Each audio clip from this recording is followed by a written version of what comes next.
Detalye sa balitang regional. Kargador nga igo lang nag-obserbar sa palibot patay human malabtikan og pisi sa guugikan sa nakaangkurahing cargo vessel sa Naga City, Cebu.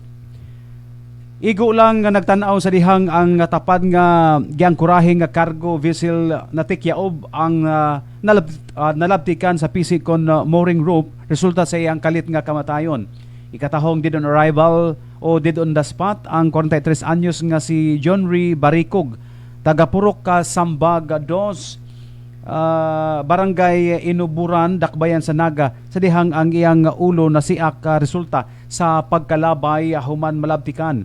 Nasaran nga ang nagload og sinako nga semento sa giangkurahing MV Maria Teresa 1 usa ka cargo vessel sa pantalan sa Apo Cement Corporation, Naga City, pasado alas 10 sa gabi, Merkules, Marso 11. Ikataho nga ang maong barko wala mabalanse samtang nagload og kargamento nga semento nga gimadabana nga maabot og usa ka gatos ka tonelada ang gibugaton ang naunlod. Atol sa mga insidente, nabugto ang pisi nga gihukot sa beach o poste diha sa pantalan.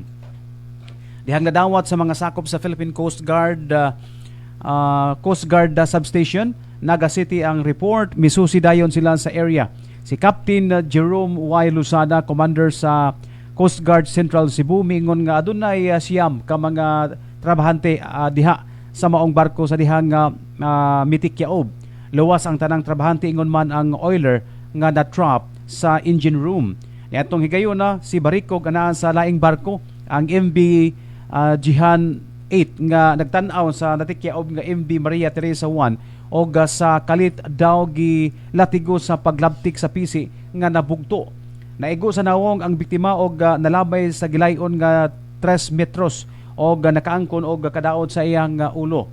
Si John Albeso, kauban sa namatay, mibutyag nga upat sila katrabahante nagtapad niadtong higayuna sa ibabaw nga bahin sa ilang barko og nakugang na lang sila sa siyagit gikan sa pikas barko nga padulong na matikyaob.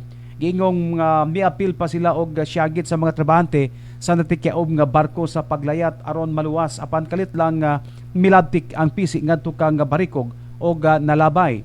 Gisulayan pa kini og dalan sa Naga City Infirmary apan nakabsan sa kinabuhi. Padayon ang investigasyon sa Philippine Coast Guard aron pagsuta o gadunabay pagkulang o paglapas sa maong barko sa pagload sa semento. Gihaya na sa pagkakaroon si Baricog sa ilang panimalay samtang nanawagan ang pamilya niini o tabang gikan sa ahensya nga gitrabahuan niini.